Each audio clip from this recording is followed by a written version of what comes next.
The Jeff Meacham Network's Multiverse of Media. For over 15 years, the recognized symbol of excellence and the standard bearer in coverage of sports and entertainment. You ever wanted to come into a sports bar where the barkeeps know their game? Well, the Jeff Meacham Network Multiverse of Media has got a production just for you. Sit down and relax as the stat boy and his partner break down the statistics in all things sports. Whether it's football, basketball, motorsports, baseball, hockey, soccer,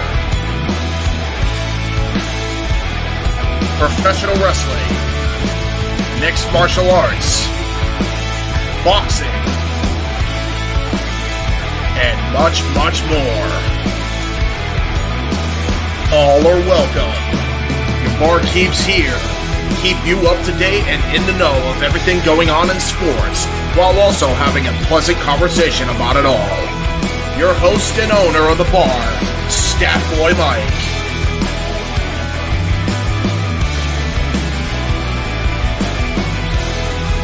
His partner in crime, Dory Lou. And a host of other guests coming in.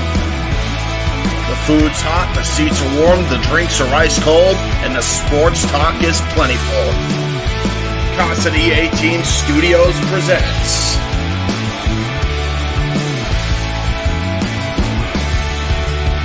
Stat Boy Sports Bar. Take a bar stool and enjoy the show.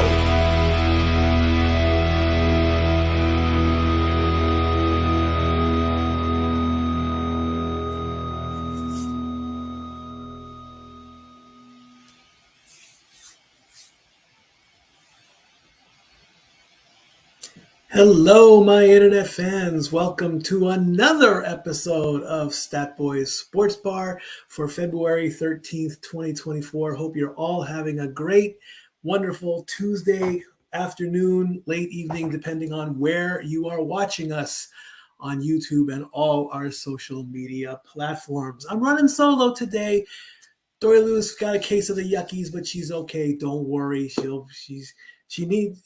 She's all worn out from all the Super Bowl excitement and everything, but everything is A-okay in the Sevierville secondary studio. As always, I am grateful to all the fans who put their comments in, but remember, as always, to get my attention and to get me to stop what I'm talking about, super chat, super chat, super chat. It's as simple as that.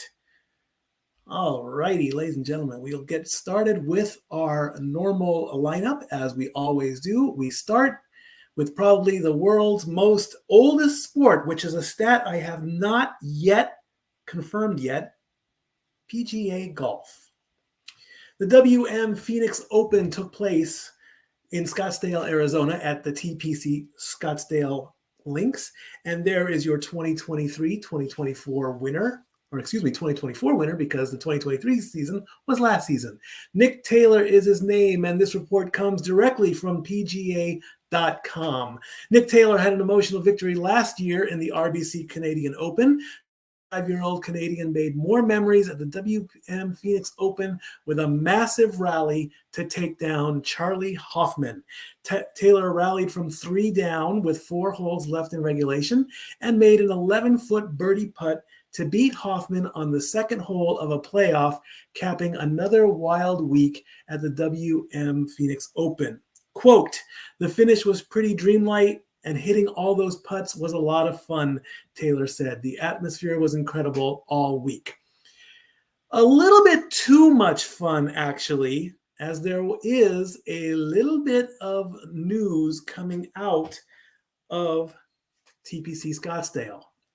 Apparently, and this did take place, the fans on hole 16, which is being referred to as the party hole, in social media world is known for, let's just say, the fans are getting a little too involved. Now, problem number one, there were some alcohol-related incidents at that particular hole of the course. Problem number one, I don't believe that when going to a golfing event, I don't think alcohol should be there. You go to a ball game, a baseball game, there's beer. You go to a football game, there's beer. You go to a basketball game, there's beer. You go to a hockey game, there's beer in the arena. The golf course is an outdoor event. And of course, there's that good old-fashioned law, public intoxication. But golf courses are private places, so they make their own rules. So that's just my opinion, and of course, this opinion is my own. I should be running the banner on this one. I do apologize, but I am not. Hello, Pop. I see you there. Greetings from Pop. Love you, Pop. And so that's my first small little problem. Alcohol at the golf course. Now, second, there was overcrowding at the golf course. There was a reported 200,000 spectators. Now, that would be, unless I got my stat wrong, which, let's face it, I could be. Depending on the size of the course, there could be that many people. But the people at TPC at Scottsdale determined that they needed to not let people come in due to overcrowding. So there were too many people involved. That's understandable. Capacity. Even though you're at an outdoor event or an outdoor arena, you still got to be able to get out safely. So they cut people off. Now, with all those people and all that alcohol, a few fans got a little bit too unruly with two of the golfers. One being, and let me see if I can quickly bring up my notes. I should have been prepared on that. I do apologize. Let me bring that up right quick. Where is my notes? I want to get their names correct. I did have a graphic for this. I just didn't get a chance to put it in the lineup. Okay. Billy Horschel and Zach Johnson. They were two players on the golf course. And of course, the fans were heckling the golfers. Now, in golf, there is a legitimate person, and you'll see this on any televised golf course. There is a person who is hired by either the golf course or by the PGA. He has a sign that says "Quiet, please." This is to respect the golfer so he does not get distracted in his swing. He wants to focus in that position. He wants to bring his club all the way back. He wants to hit the ball properly, and he wants to follow through. He needs the utmost concentration, and most of all, he needs quiet. Now, there are some possible distractions. For example, the media, the photographers, their cameras click. There is a clip of, I do believe, Tiger Woods, the greatest golfer of all time, yelling at the media. As soon as he swings back, click, click, click, click, click, click, click, you hear it.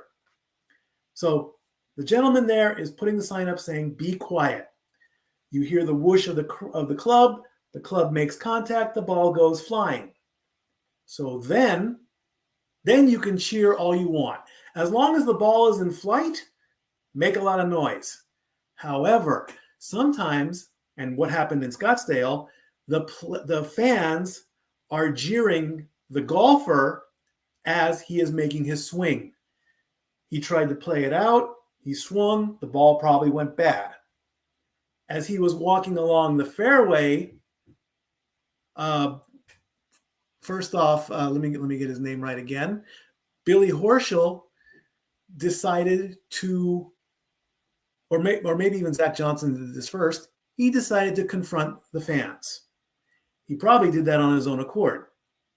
But the way he did it and his exact words without using, well, he didn't use the profanity, but Billy Horschel did. And this is all on YouTube. You will find it.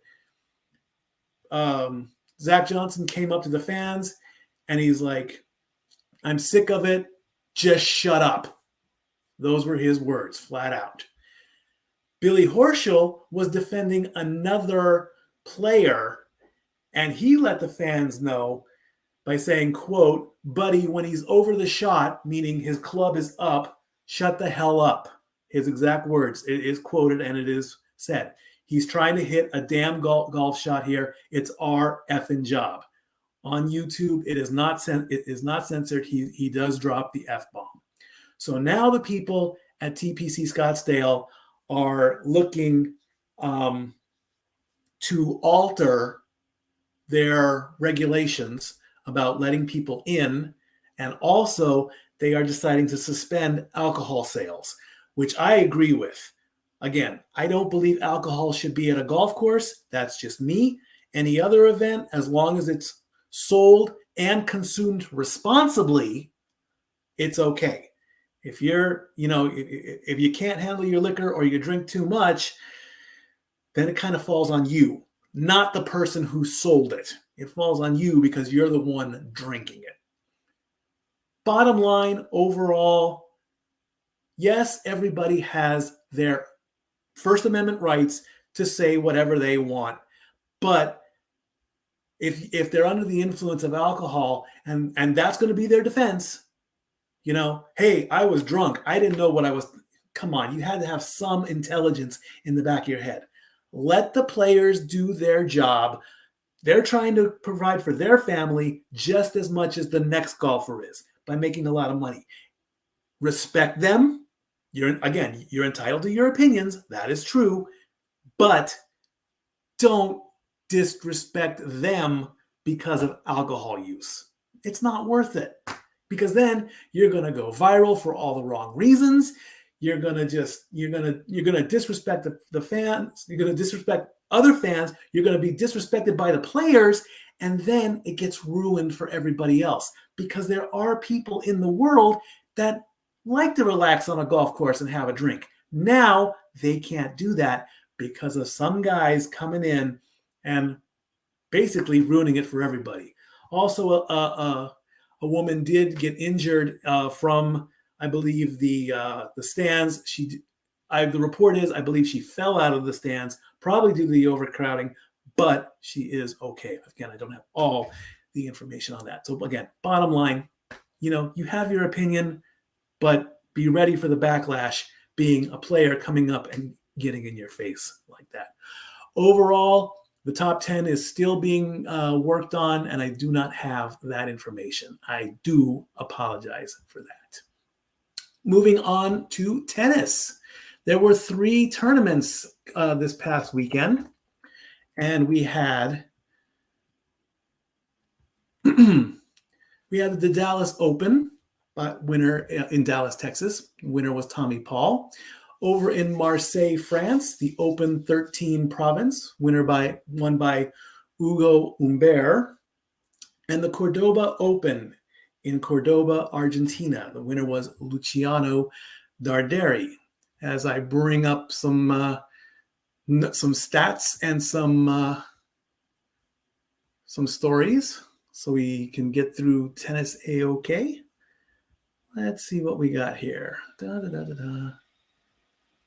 Let's go to the Cordoba Open first. And I'll give you a quick little history lesson on Luciano Dardi, who is from, let's see, where is he from? He is Italian. He's a right-handed player.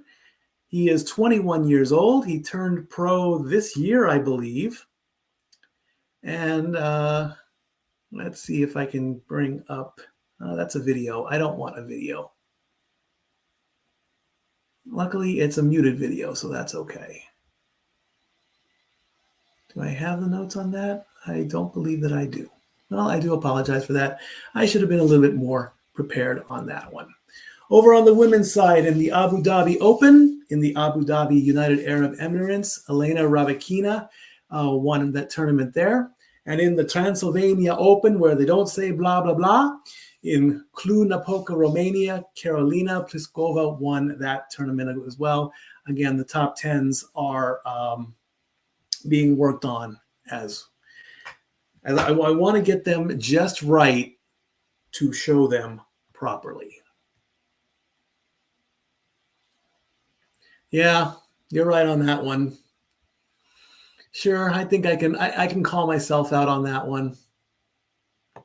He's not wrong. Should have been a little bit more prepared, so this one is well deserved. Oh, for fuck's sake, Mikey! See, even I call myself out under the suggestion of my brother. So see, even I screw up all the time. Not all the time, just some of the time. Moving on to also the ladies golfers, they are still getting ready for their tournament in Thailand coming up in 2 weeks. And again, the top tens are still being worked on. So now we move to motorsports, and NASCAR is coming up, and we have the Daytona 500 this weekend. It marks the start of the 2024 season. Now, there's going to be a little pre-race festivities. It's going to be the Bluegrass Vacation Duels. Now, normally in NASCAR, obviously, they practice on the track. They have a round of qualifying. The fastest car gets the pole. The pole starts the race. However, since it's opening weekend, each racer is going to get one lap, only one chance to get a fast enough time to have the coveted starting position for the Daytona 500. You only get one lap. It's a 2.5 mile track, so you really gotta, as long as you make your turns, you'll be good to go. The top 10 advance to a second round of qualifying. With the top 2, they are the coveted 1 and 2 spots. The driver on the inside of the track is the pole. Outside is outside. They have to go further because that's just the way the track is built. The remaining spots in the starting grid will be determined by the results from the 2 Bluegrass Vacation Duels. They consist of 2 150-mile qualifying races that set positions 3rd through 40th in the Daytona 500. Each duel will be 60 laps long. Lineups for each duel are set from Tuesday night's single-car qualifying session, with drivers finishing in an odd position on the speed chart. 1st, 3rd, and 5th, they'll be lining up for Duel 1, and those from an even position, 2nd, 4th, and 6th in the second race. Then we come back to the actual Daytona 500. They line up, the green flag flies, and around they go for 500 miles. Of course, in NASCAR, you go by stages. The winner of the stage gets 10 playoff points. The top 10 goes all the way down. So winner gets 10, 10th gets 1 point. Then we go on to stage 2, 10 more points. Then we go on to the final stage, which is stage 3. There is a race that has 4 stages. It's all about points. The winner of the race gets 40 big points and is the number 1 racer for the standings. Then at the end of the season, the top 16 racers make the playoffs. If you have known, as loyal fans of the Stat Boy Sports Bar, we are Team RCR. We are Team Richard Childress Racing. Of course, Dory Lou's favorite driver is number 3, Austin Dillon.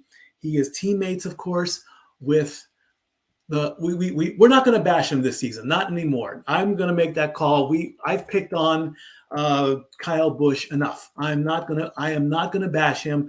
I will only report bad things if he does bad things. But unfortunately, he gets a clean slate and he has a clean track ahead of him. Looking at the season previews for all the teams, those start to come out. Let's see here. View the full release schedule below. So let's take a look and see. Let's take a look at RCR here. I am on NASCAR.com. Let's see what we got here. RCR Racing. This is from NASCAR.com. Manufacturers are Chevrolet with Austin Dillon, Kyle Busch. It's just the two of them. They're only a two-person team. In 2023, Austin Dillon did not have a good season. He ended up 29th overall. He did not win one single race. He did get a top 5 finish and 7 top 10s. According to DraftKings, his odds of making the championship or winning it are 130 to 1. So it'd be a good payout. And Kyle Busch, this will be his 20th season in the NASCAR Cup Series. In 2023, he finished 14th. He did win 3 races. He had 10 top 5s and 17 top 10s, and he did win a pole. His odds to win the championship are 12 to 1. Let's take a look at another one. Let's take a look at, who can we take a look at next? What's another big, let's go with, the Kings, Hendrick Motorsports. Oh my goodness, look at all those guys in Hendricks. They are Chevrolet as well. Kyle Larson, number 5. Chase Elliott, number 9. William Byron, number 24. Alex Bowman, number 48. Let's go racer by racer here, and let's see. With Kyle Larson, this will be his 11th season. He was 2nd place overall. He did make it to the Final Four last season with 4 wins, 15 top 5s, 18 top 10s, and 2 poles. His odds to win are 11 and 2. His team partner, Chase Elliott, who I did like last season as well. I did claim the Chase Elliott bandwagon. This is his 9th season. He only finished 17th in final standings without getting any wins. He had 7 top 5s and 15 top 10s. His odds are 17 and 2. William Byron got 3rd overall last season with 6 wins, 15 top 5s, 21 top 10s, and 4 poles. 11 and 2 are his odds. And Alex Bowman is in his 9th season. He took 20th overall. Each week, of course, we're going to report what happens in each race. Is the Hendricks mascot a polar bear? Good question. I need to look that up. I think so. And of course, again, as Renegade says, remember how we make our money? Super chat, super chat, super chat. Good question if that's a polar bear. I really have to look at that one. So each week, we'll not just in the Cup Series, but also in the Craftsman Truck Series and the Xfinity Series, we will report on the top 10s, and we will let you know how the standings go. It all starts this weekend in Daytona. All righty. Let's see what's on tap next. And that would be college basketball. So we'll just go over to here and we'll bring up college basketball. We are in week 14. March Madness is 1 month away. On March 17th is when the selection special takes place. UConn, the Huskies, and Purdue are still your top 2 teams. No changes there. Houston goes up 2. Marquette goes up 3. Arizona goes up 3. Kansas drops 2. The Tar Heels drop 4. Our residential team, the Tennessee Vols, they dropped 2 spots. Duke stays put and is in the top 10 at number 9. Iowa State drops 4. South Carolina goes up 4 to the 11th spot. Baylor stays put. Auburn drops 1 spot. Illinois drops 4. And the Alabama Crimson Tide are now in the top 15. They are starting to creep up. Dayton gets up 2 spots. Creighton gets up 2 spots. St. Mary's is brand new to the top 25 this week. BYU moves up 2 spots. Wisconsin, with the roller coaster drop, drops 9. Virginia is new to the top 25. Kentucky drops 5. Indiana State is new. Florida Atlantic drops 4. And Oklahoma, the Sooners, are new to this week's top 25. With the women, South Carolina again remains the top spot, but now the Ohio State are number 2 as they move up 3 spots. Stanford also moves up 3 spots. Iowa drops 2. Texas moves up 2. North Carolina State drops 3. Kansas State up a spot. Colorado drops 4. The rivalry teams, UCLA and USA, stay put for 2 weeks in a row, with UCLA having the edge. Oregon State goes up 6. Virginia Tech drops 4. LSU and Indiana stay put where they are. UConn drops 4. Notre Dame drops 4. Gonzaga goes up 2. Louisville drops 3. Syracuse goes up 4. Creighton goes up 1. Baylor drops 3. Utah drops 2. Oklahoma goes up 1. West Virginia drops 2. And new to the list is Princeton. Again, the playoff selection for March Madness is on March 17th. So there's one more month. I think there's 2 weeks, if not a little bit shorter, because prior to the big tournament, there are tons of smaller tournaments. These are your division tournaments like the Pac-12, the Big Ten, the ACC. All these smaller tournaments will help the teams get into the bigger tournament, which of course is up to 68 teams. There are 4 teams that still have to play another game just to get into the starting 64. Then it's your standard four tournaments of 16 each. All righty, friends. Before we go into hockey and the NBA, no, let's do the NBA. Let's talk about basketball. Then we'll take a break. All righty, NBA power rankings for this week. As the Boston Celtics are still the number 1 team for 9 weeks now. They have been on top. They are just so dominant at 41-12. Minnesota Timberwolves take over the second spot at 37-16. They move up 1 spot. They're about 5 games behind to try and take over Boston as the number 1 spot. But Boston is they're just making baskets left and right. Oklahoma City Thunder drop a spot as they switch spots with the Timberwolves. The Denver Nuggets stay put in spot number 4 at 36-18. The LA Clippers are at 35-17, and they are tied with the Cleveland Cavaliers, and that rounds out column 1. The Milwaukee Bucks, they've been doing well, but they've slipped a tiny little bit. They are now atop column 2. Knicks are at 33-21. Philadelphia is at 32-21. Both those teams stay put. The New Orleans Pelicans are at 32-22. They go up 2 spots. Excuse me. The Phoenix Suns stay put at 31-22, and the Mavericks are at 31-23. The Sacramento Kings are at 30-22 at the top of column 3. They moved up 3 spots as the Indiana Pacers dropped 1. They're down to 30-25. They're still above 500. They're okay.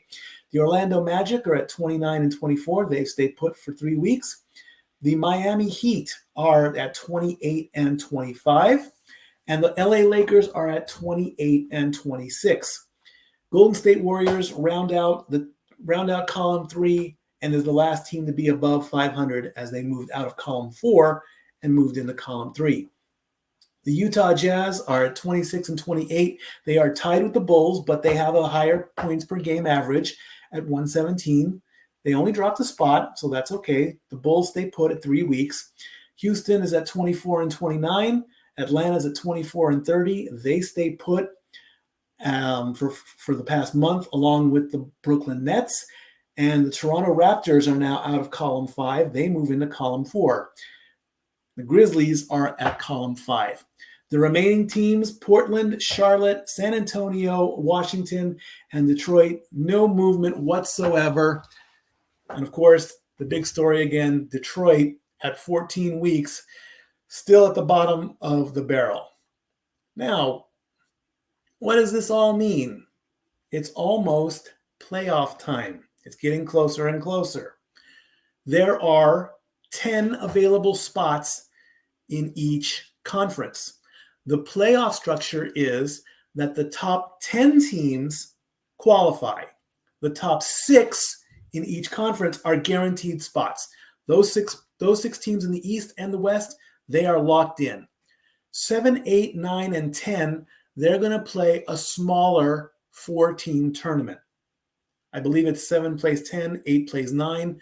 The winners of those games continue on to make it an official 8 tournament.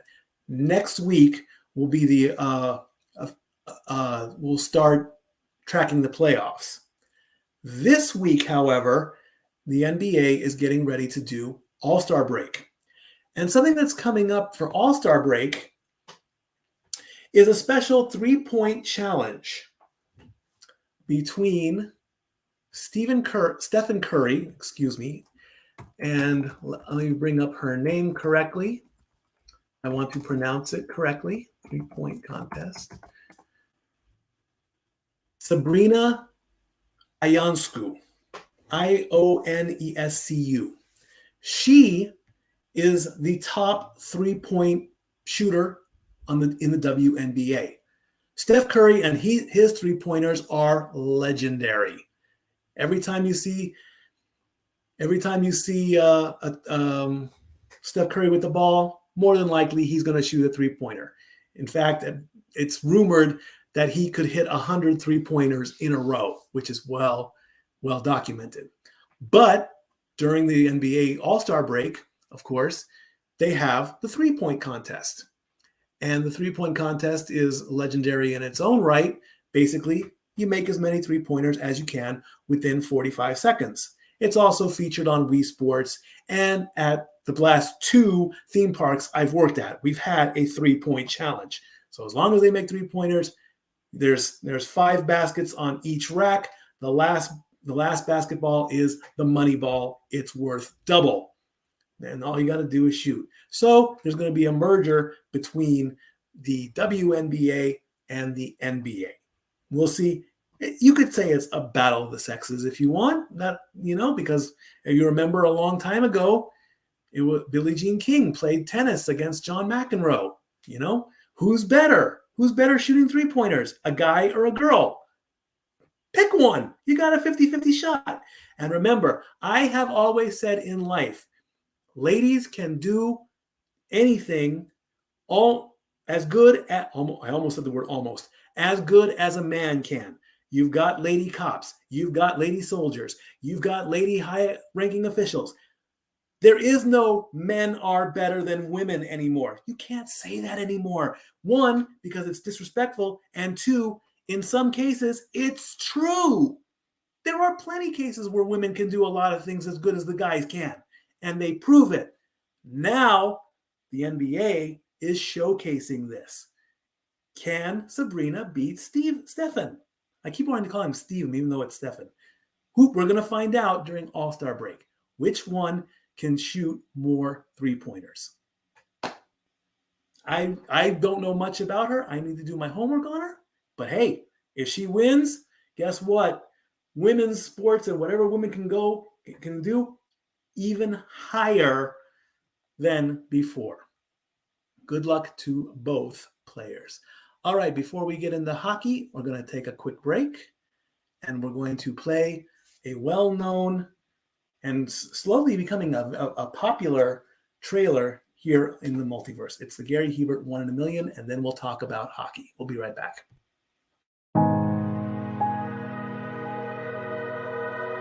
Gary Hebert, the man, the myth, the legend. I was amazed, and I was looking to become a better skater myself, and I wanted to be like Gary. When you look at a guy like this, he's one of the most talented people in his profession. He's been given gifts by God. It can get frustrating at times when you're trying things that maybe don't come as quickly to you as other things. And, you never really felt that sense of frustration with Gary. It was always about improvement and positive reinforcement. Was it really the end? Was that head injury really the end? God has called Gary to continue to be a blessing to others and to be a passionate example. My name is Gary Hebert. This is the World Academy of Hockey, otherwise known as the Inside Edge. I would recommend anybody that have a chance to come to his hockey school. I think it'd be well worth it. It'd be rewarding to all the kids and anyone he coaches, from whether it's an adult, a professional player, to a little kid like a Mike or a Squirt. Gary, from day one, has been instrumental to my hockey career. I started out as a potential Division III player, and Gary brought me single-handedly through high school and into a top Division I prospect. I owe it all to Gary, the biggest legend on and off ice there's ever been. Listen, watch, learn, be confident, and have faith. Those are the answers I was brought to. Yet, I only now am really learning how truly important those 5 things are. Through preparation, through appropriate thoughtfulness and thinking, we can learn to untie the typical knots between our ears that drive us into underachievement and underperformance. And lo and behold, we can learn things to fulfill our God-given potential. Gary has the innate ability to make people not only better players, but better people. The life lessons they learn from Gary are incredible. You can always remember leaving that rink knowing as a player I got better or I had something to improve on to get better. And I think that's what you excelled on as a coach, is giving us the knowledge to know what we needed to do to get better. There's coaches who know the game, but can you communicate and create passion in your kids and in your players? And Gary's able to do that. Gary's got great knowledge and the great hands, but more importantly, his ability to connect with people and care for them. His communication skills, to me, really stand out and separate him, and that's why he's one of the best, in the world. Gary's a legend. He's a special, special man.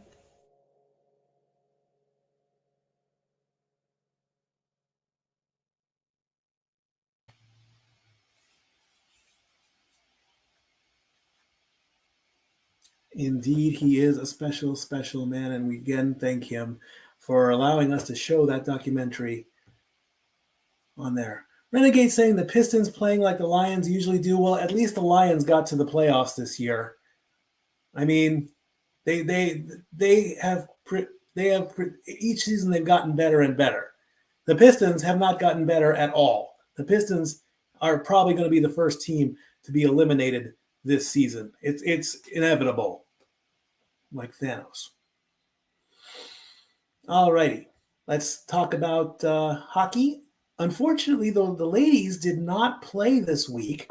I guess they are on a bit of a break as well. So the playoff standings are the same from the last week. I did not upload them, but that's okay.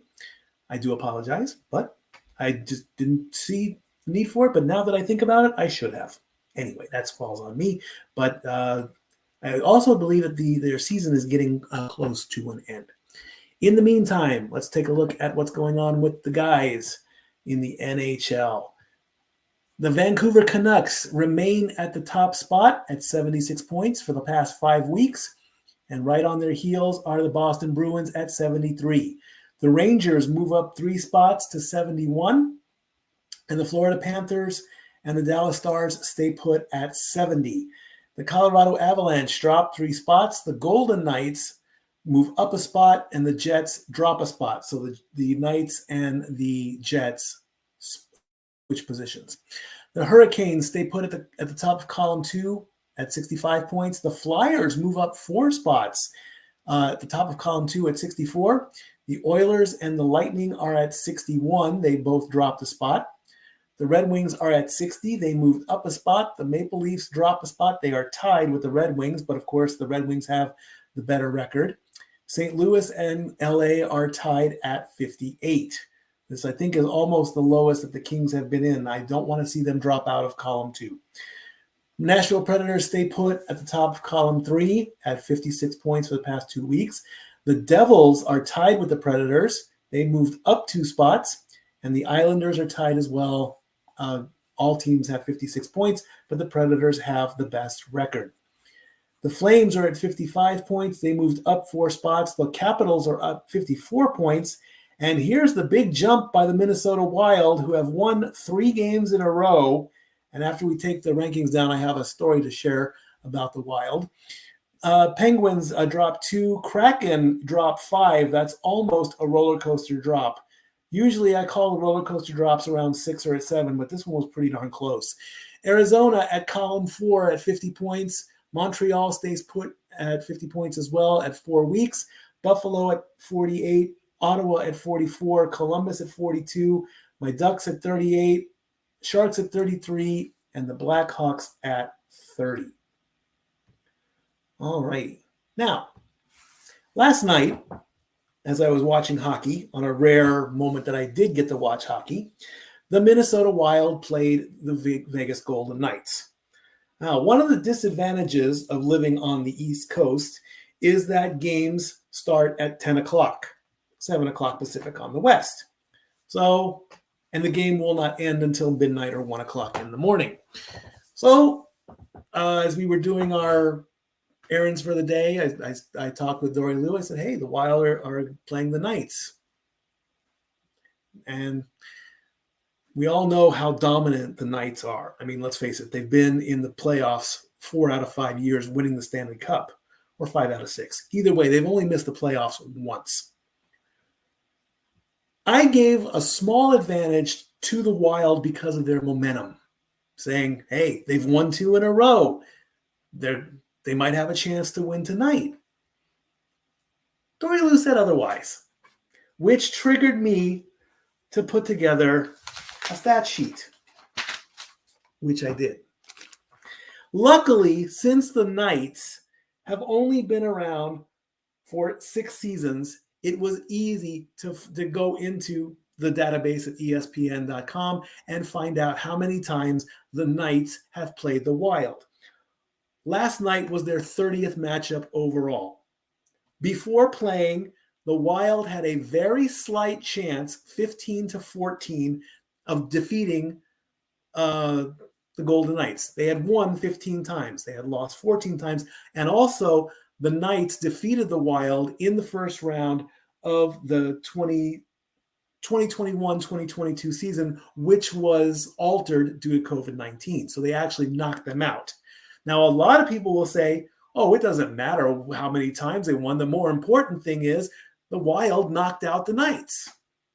But Dory Lou always teaches us to be positive, which is one of the traits I love in her. So I figured, hey, if they've got a slight enough edge, it's just enough for the win. In the first 10 minutes of the first period, or literally as I was finishing up the stat sheet, 22 seconds into the game, the Knights score the first goal, 1-0. Oh my gosh, danger, Will Robinson, danger, Will Robinson. The Knights show their dominance. Well, that dominance might have turned into arrogance, which turned into bad hockey playing, because the Knights then got dinged for 3 penalties in 2 minutes, which gave the Wild the 5-on-3 advantage. Excellent opportunity to score a goal. The problem was the puck just wasn't going in anywhere. Left and right and off and this and that. When it's 5-on-3, your chances go almost astronomical that you're going to score a goal. But it took one of the Knights having to break their stick. So technically, you could say that's 5-on-2.5 if you really want to be technical about it. And finally, the Wild score.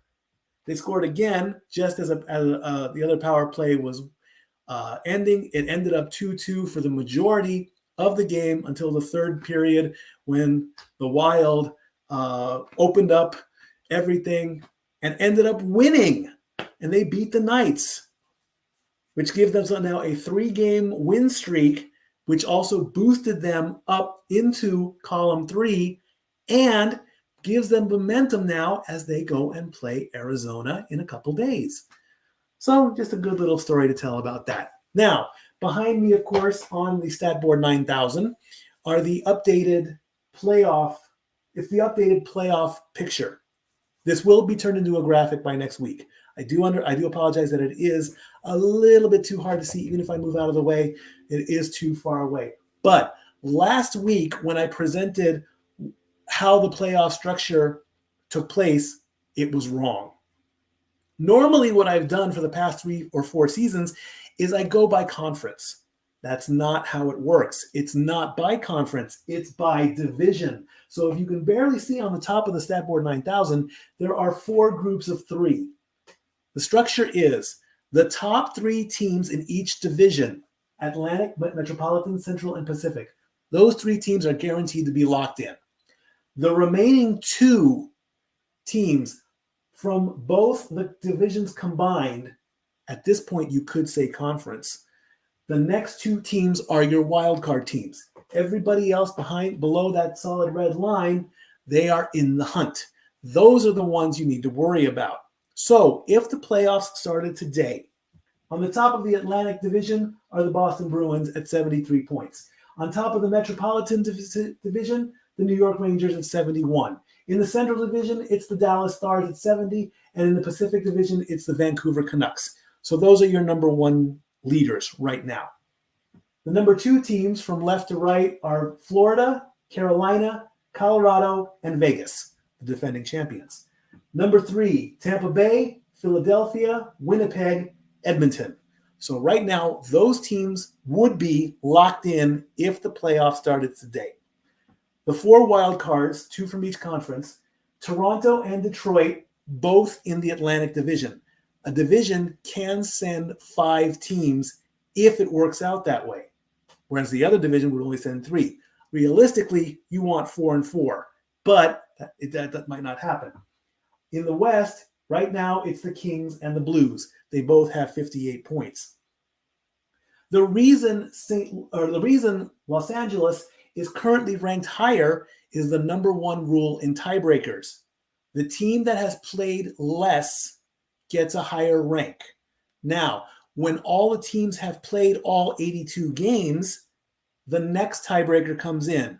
Whichever team has the most wins combined in regulation and overtime, shootouts don't count, that team gets the higher rank. There are furthermore tiebreakers that I can discuss at a later time. So right now, the Kings and the Blues, they are above the red line. Going down the list, the 4 teams, the next 4 teams in the East on the are all from the Metropolitan Division: the Devils, the Islanders, the Capitals, and the Penguins. The Devils and the Islanders are at 56 points. The Capitals are at 54. The Penguins are at 53. The next 3 teams are from the Atlantic Division: the Canadiens, the Sabres, and the Senators at 50, 48, and 44. The team on the bottom is the Columbus Blue Jackets. Again, this will be a graphic next week, I promise. They are at 42 points, and they are the first team of being eliminated. Now, how do you eliminate a team in the playoffs? By not being able to score enough points to get to the playoffs. Right now, there's a tie between the Maple Leafs and the Red Wings at 60 points. The Blue Jackets are at 42 points. The Blue Jackets only have 31 games left in the season, meaning they have the potentiality of scoring 62 possible points if by some astronomical chance they win every single game from now to the end of the season. Is it possible? Yes. Is it probable? Probably not. To have a 32-game winning streak hasn't been heard of in a long time. So the most points that the Blue Jackets can win or can earn in a season is 104. Detroit or Toronto, now that they are tied, each have 60 points. For them to guarantee that Columbus cannot get into the playoffs, they would then have to have 105 points or 104 points if they have more regular overtime wins. So they currently have 60. 105 is the number to earn. 105 minus 60 is 45 points. So you take that number 45, you divide it in half, because a win is 2 points and a tie or losing in overtime is 1 point. You cannot have half a game. So at 23 games, Columbus will be eliminated. Meaning, right now, if Toronto and Detroit win 23 games, or the combination of Columbus losing 23 games, they can't get any more points out of it. They're done. But it's a combination of 2. So you could cut that in half and say, well, if Detroit wins 12 games and Columbus loses 11 games, there's your 23. Columbus is out. Same thing in the West. The Blackhawks only have 31 points. They have 30 games available. That's 60 points that they can potentially earn. That's 91 points possible. The Blues and the Kings each have 58 points. to get to that 90, to get to 92 points, because the Blackhawks can only score 91 points. Take that 92, subtract it from 58, 34 points. It's nice and even. 17 games, include if Chicago loses 17 games and or the Kings and St. Louis win 17 games, then the Blackhawks are out. Little Bart comes in with his little red can of spray paint and eliminates the teams. It's just simple mathematics. Graphic coming next week. All righty, friends. I'm going to bring up one more commercial break, and we finally close the book on the NFL season with the Super Bowl. It's going to be a long rant. Trust me on that one. Let's see, which one do we want to do? Let's see what video clip. Not that one.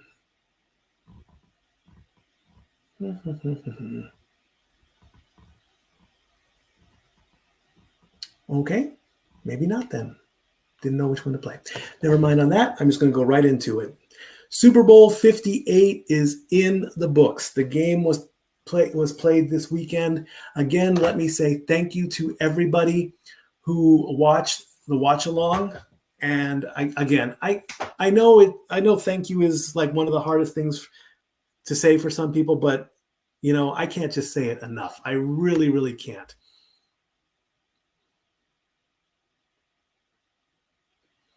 I really, really cannot say enough and say thank you to everybody who watched along, who super chatted to put this all together. Of course, I thank my family greatly for giving me the chance to do that. The final score was Kansas City 25, San Francisco 22 in overtime. I do believe it was only the second time that the Super Bowl went to overtime in the Super Bowl era. That does need to be confirmed. As far as the stats, Brock Purdy went 23 of 38 for 255 yards, 1 touchdown, sacked once for a loss of 4 yards. Patrick Mahomes went 34 of 46 for 333 yards, 2 touchdowns, and 1 interception. He got sacked 3 times. On the rushing side, CMC, Christian McCaffrey, carried the ball for 22 times, 80 yards. No rushing touchdowns at all. On the Kansas City side, Patrick Mahomes was the lead rusher. He carried the ball 9 times and ran for 66 yards. Isaiah Pacheco carried the ball 18 times and got 59 yards. On the receiving side, CMC lead receiver, catching the ball 8 times at 80 yards, 1 touchdown, and Juwan Jennings got the other touchdown at 4 catches and 42 yards. Lead receiver, of course, was Travis Kelce, 9 receptions and 93 yards. So congratulations to the Kansas City Chiefs. Now, some things that took place at the Super Bowl. Number one, there's a picture going around. There was a play where Travis Kelce did not get the ball. And it looked like he was getting in the face of Coach Andy Reid. During my play-by-play, I did say, I kind of made a little offbeat joke saying, hey, hey, Coach, why isn't he throwing me the ball? I don't know what happened on that one really, but it's what I perceived at the time. If I upset somebody about that, I will apologize about that, And so that happened. Also, the game was stopped temporarily due to apparently there were streakers. Luckily, they were not fully in the buff. Thank goodness. It was not shown on the broadcast. It is shown on social media, but that stopped the show. That caused a little bit of a delay in the game, or also a distraction during the broadcast. And now, today, of course, all the big sports media outlets are already looking forward to next season. Can Kansas City three-peat? Number one, give it a little time to relax. Give the season time to breathe. Yesterday, of course, on social media, Patrick Mahomes, the Chiefs, and his family, they got to go to Disneyland. That should be a good way to just relax, let it go, pun intended. Enjoy the moment at Disneyland. There's that. We should not be talking about the potentiality of can Kansas City three-peat for at least, I would say 2 to 3 months. Mahomes was on the Pat McAfee show today as a guest. It's like he's work, just like me, the stat boy. I'm work. I never stop. There has not been a 3-time champion in the Super Bowl era. So the Kansas City Chiefs are now trying to pull a Stone Cold in the Rumble. All the way back. They want the 3-peat.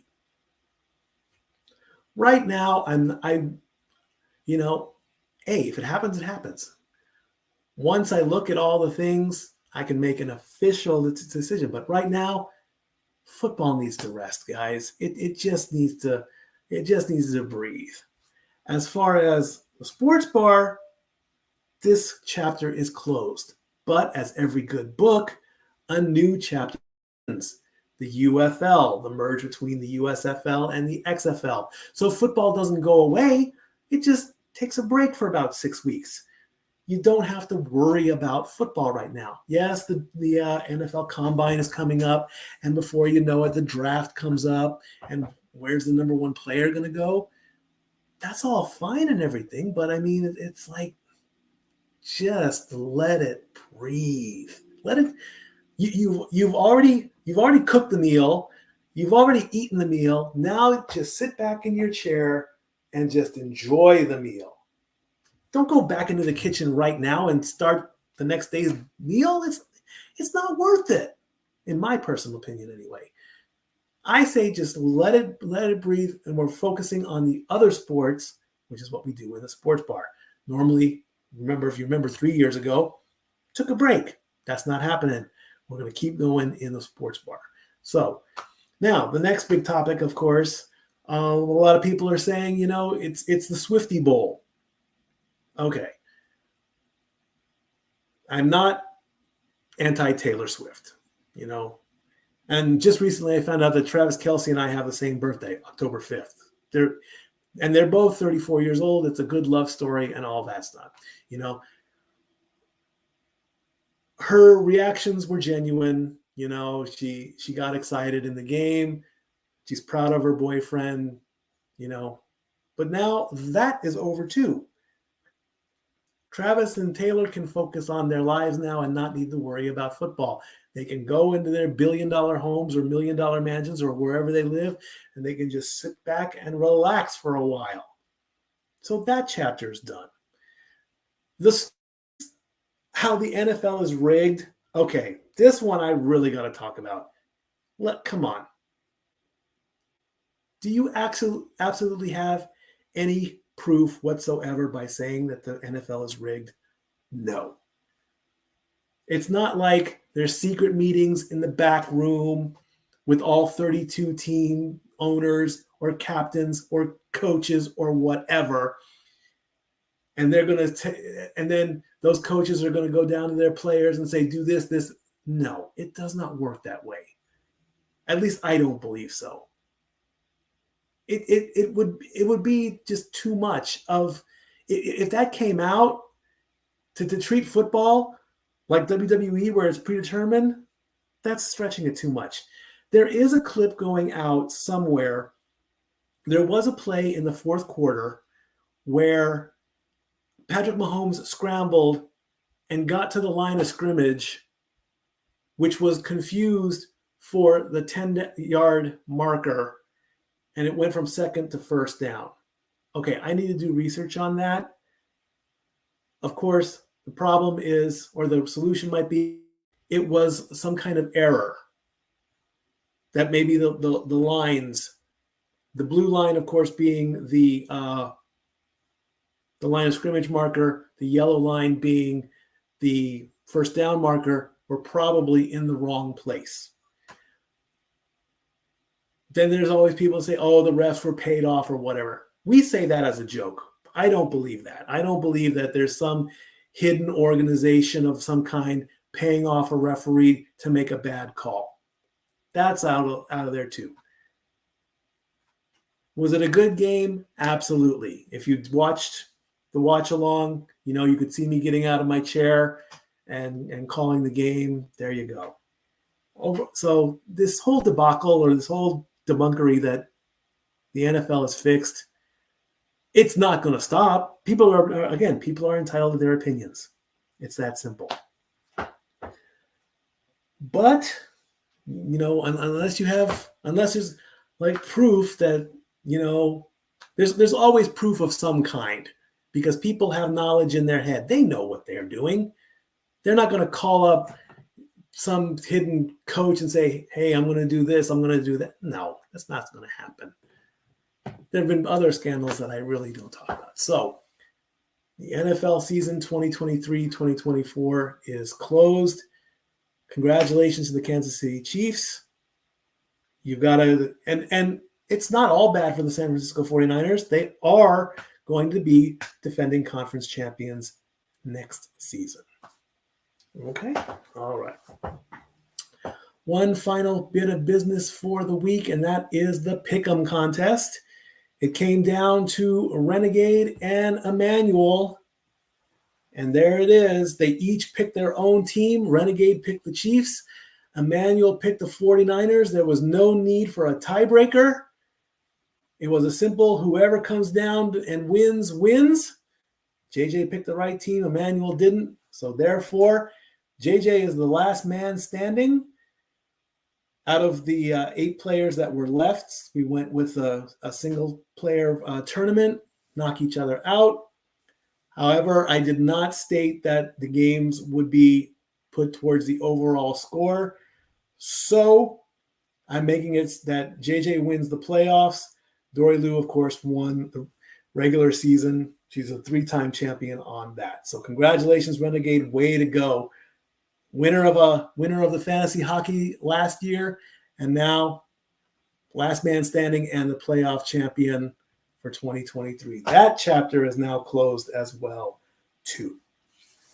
That will come back in August, September. That has no issues whatsoever. It's just pick a winner and all that. But next season, I'm going to dip my feet in the sports betting world. I'm figuring, hey, why not? I'm not going to go crazy with it, though. I'm not going to do that. I'm not going to bet the farm that the Chiefs win the Super Bowl. But there is already a future bet. In fact, I want to do a special of some kind, like Sports Betting 101. That's a possible future project for Stat Boy Sports Bar. But a future bet, of course, is you make a bet prior to the start of the season on what the outcome of the winner is going to be. That is called a future bet because you're betting on the future. And right now, literally the day after the Super Bowl, yesterday, Monday, February 12th, I believe it was ESPN Bet and FanDuel both have a plus 800, meaning 8-1 odds that the Kansas City Chiefs will, in fact, win the Super Bowl in 2024, 2025. All righty, one more quick clip. And I believe this is the watch-along trailers. And then we close out the bar for the week.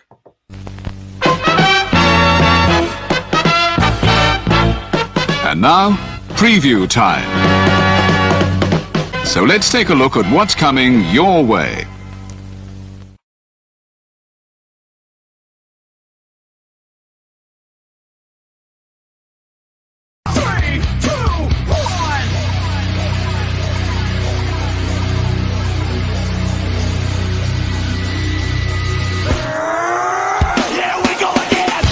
Right now, let's go. Me and you,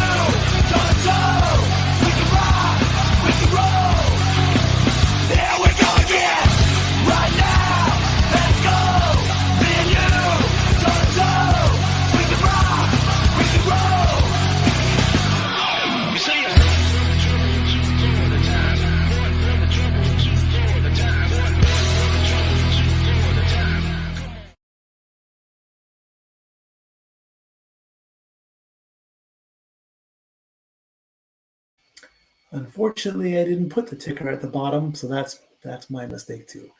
All righty then, ladies and gentlemen, boys and girls, that's going to wrap up this episode of Stat Boy Sports Bar. Thank you again to everybody who watched in the chat rooms. Again, a lot of great things coming up. You saw the preview there. I'm very also proud to announce that in the future, there will be more watch-alongs that are sports-related. Again, I don't want to sound like the broken record. I truly am grateful to my brothers. I love them greatly. I am very happy to be part of this channel and present this stuff with you. As we still have to work out the details and, of course, the scheduling coming up. More than likely, it will be the NBA Finals and the Stanley Cup Finals, depending on the dates that happens. I'm very certain that I can, get time off from work or get earlier shifts as that happens coming up soon. Today, I just got the notification to go back to my primary job. That's going to happen on February 23rd. So I have some scheduling to do in there. Then on March 8th, I officially go back to work at season 4 for that. And my winter job is a little bit up in the air. This is just more of a personal thing. So don't know what I want to do with that. I am kind of entertaining the fact of maybe changing careers. I haven't made that decision yet, but I have to look at all as a whole. Either way, I'm very happy that the watch along was a success. And also I want to give a shout out to Noah Foster and the Raw Bowl podcast, because they both influenced and helped out in a way. Noah Foster, again, the MVP of the multiverse of media, is a great inspiration. As he and Renegade do the play-by-plays each pay-per-view, I kind of want to be like him, but not close enough. I'm nowhere on his level, none at all. He's amazing what he does. And of course, the Raw Bowl podcast with Matty Laws and El Capitan 87, they gave me the platform in the playoffs with the Detroit and Los Angeles, so they get a big shout out as well. Also, there is a shout out. This story did pop up in our chat. There is a gentleman who is from Iran. He is 100 years old. He is a centenarian. And the most fascinating thing about this gentleman, as I bring up the story, he is a diver. And even at the age of 100, he is still diving. Now, when I initially heard of this story, I was a little bit fearful of this gentleman, because when I hear the word dive, I'm thinking Olympic divers at, the very high distances, the 10 meter, the 5 meter. And my immediate thought was, oh my God, that sounds so scary to have a 100-year-old gentleman dive. The videos are on social media. It's a very simple dive off of the 1 meter platform, so he's not jumping. And this is taken from CNN directly. Standing on the edge of a platform with the water rippling below, 100-year-old Taji Askari prepared to dive like he had done so many times before. The Iranian won a silver and bronze medal at the first ever Asian game in 1951, and Askari has never lost his passion for the sport. Fast forward to 2024 and his exhibition dive at the 2024 World Championships in Doha on Friday. This was last Friday, marked 2 weeks until the World Aquatics Masters Championships, where he will be the oldest competitor. Quote, "For me, I have had a love of diving since I was a teenager until today. I have always loved diving. Nothing has changed between 1951 and now except my performance." Asghari first encountered diving at a swimming pool near his childhood home in Iran, where other children were somersaulting into the water. It ignited a lifelong love of diving for him, and he went on to win medals at the Asian Games. So on the video, of course, he stands, puts his arms out, and just properly dives into the water at 100 years old as well. Producer Jeff, hello. Let's bring you in here. Are you there, Jeff? Trying to get your microphone going here.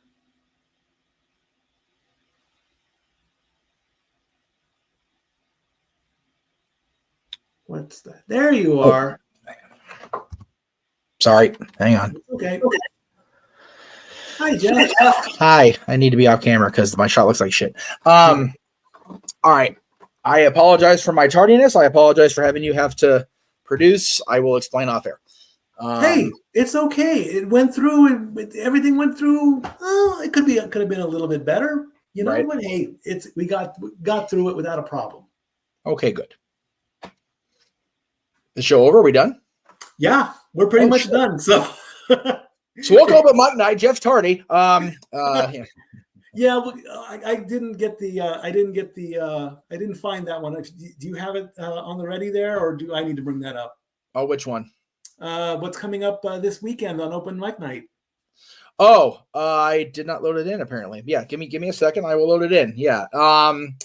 Yeah, that was decided.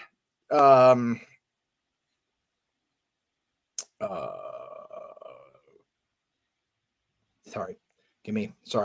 I'm still dealing with what I was dealing with. The reason I was tardy. So yeah, it was decided after the Super Bowl this last weekend during our watch along, as a matter of fact, because JJ and Dory were on screen with you and I, that our Open Mic Night original theme for this coming weekend was to be Clash of the Couples, a Valentine's theme in the vein of Newlywed Game, but with established couples. Mm-hmm. However, I could not get a proper commitment from the couples that we wanted to have be involved. So I thought, okay, well, we'll just scrap it. It's better just to scrap it, have a quote unquote traditional open mic night. Not a big deal. It'll be my first show back in a few weeks. So it'll be what it'll be. However, we were kind of going off the cuff and just, literally brainstorming live as it happened. And we came up with a suggestion that is going to be the bane of Noah Foster's existence. And we have decided that we are going to do Open Mic Night karaoke theme, Taylor Swift version, Saturday night, 11 o'clock Eastern, 8 o'clock Pacific. That'll be across the Jeff Meacham Network Multiverse of Media, as is every episode of Open Mic Night. So be ready, be there, be square. To the Kansas City Chiefs, I say this about this Saturday show. Look what you made me do. Look what anyway, I digress. I'm digressing, even though we're not digressing on this channel anymore. Exactly. Well, much to the chagrin of the Multiverse of Media, I'm going to be square on this one because I only know one song and someone else is going to sing it better than me. But that's okay, because we will. What we can do is we can if actually people will show up on time for the pre-show meeting. Hint out there to the universe, multiverse. We can find out. Okay, I know this song. I know that song, and we can make sure that if the wheel lands on that song, we defer to that person. That way, we're not having people sitting there going over the awesome set of Taylor Swift's discography. So. There will be no excuse if you know one song. And if Noah Foster kills you all, I'm sorry in advance. Hey, you know what? We got to see Taylor Swift lead her Kansas City Chiefs to Super Bowl and victory, so I'm okay with dying this weekend. It'll be okay. Indeed. All righty then. Until next week, ladies and gentlemen, be kind to each other, love each other, be respectful of each other. I love you all as always. Until then, be cool. Stat Boy out.